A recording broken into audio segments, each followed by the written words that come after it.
The most basic throw in our School of Weapons Throwing, the most basic throw we'll talk about in this video, is the style of no-spin throwing that I developed as a youngster through practice and experimentation, and has come to be known as the thorn style of throwing.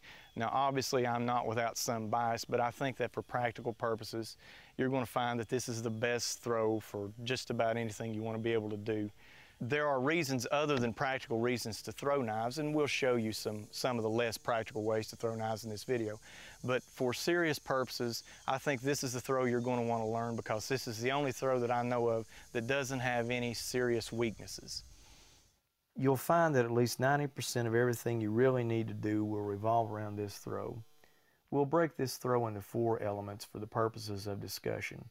The elements of the no-spin throw are: number 1, grip; number 2, wrist action in the context of arm action, arm angle, and everything else; number 3, finger action; and finally, number 4, the release, and especially the timing of the release.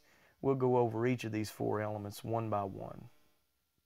Here's the way we grip a knife for the no-spin throw.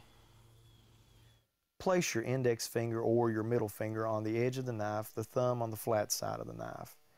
An index finger oriented grip is probably more versatile, a middle finger grip perhaps a little more powerful. Do not put the very tip of the thumb on the knife, just the inside of that area of your knuckle, so that you won't be tempted to squeeze tightly on release.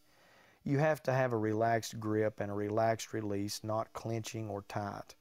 The butt end of the weapon is at about the center of your palm, maybe just a touch higher. This is best described as a cupping grip. If the weapon has one sharp edge, of course you'll want that edge away from your palm. That is, the unsharpened side will be against your fingertip or fingertips.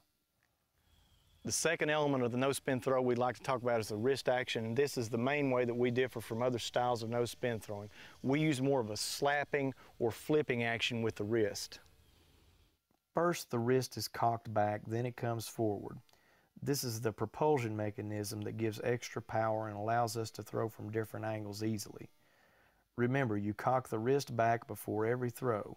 If you do this as a beginner, it will almost force you to use the correct wrist action when learning.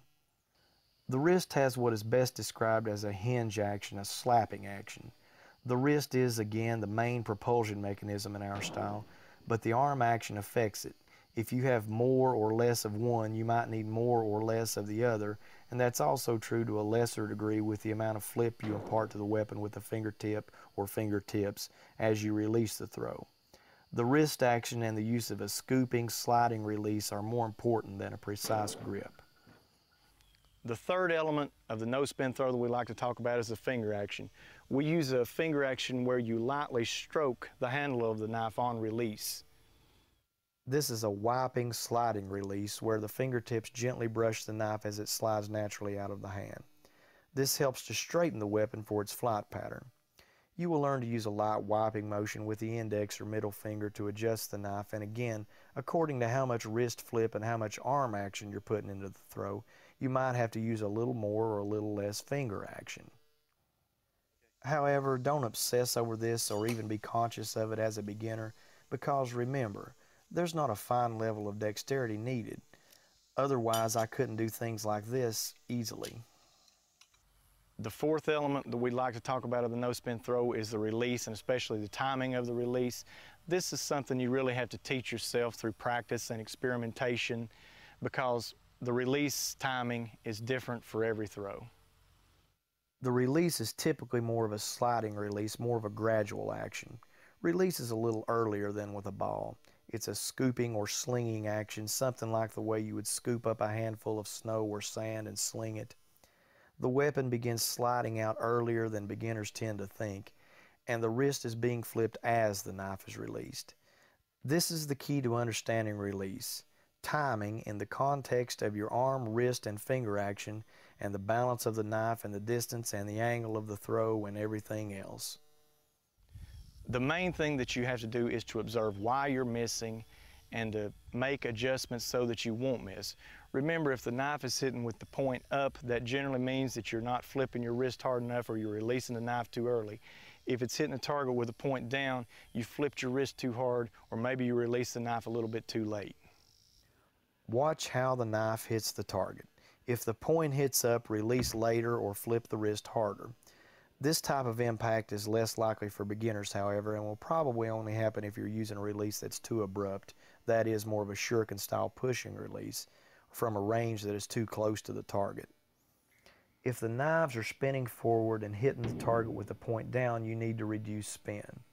You'll probably do this by releasing earlier or flipping the wrist less, or possibly by using more of a pushing action with a more abrupt release instead of a hard flipping action.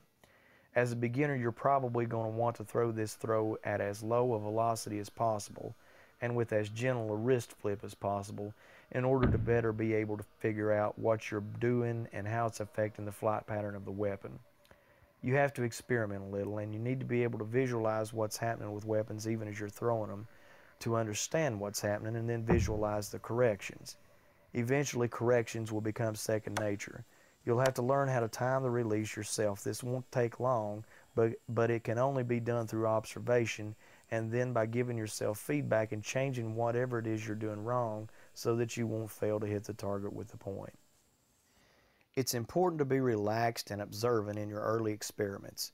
Let the knife slide out easily without thinking about it too much. Don't force it, let it come out by itself. You won't be throwing hard in the beginning, that's for advanced throwers, and you won't be very accurate, which is another reason to have nice, big, flat targets. You might also use the ground as a target in the very beginning. If you can stick a knife in the ground, you can stick it in a target, and if you can stick it from 3 feet away today, it'll be 5 feet tomorrow and 12 feet next week, maybe 20 feet next month. Sometimes it's a little easier to understand the action of the spinless throw with extremely long weapons, such as this sword blade. Typically, your motion will be relaxed with your wrist back limply, your grip fairly light, as your arm is moving forward up towards your head.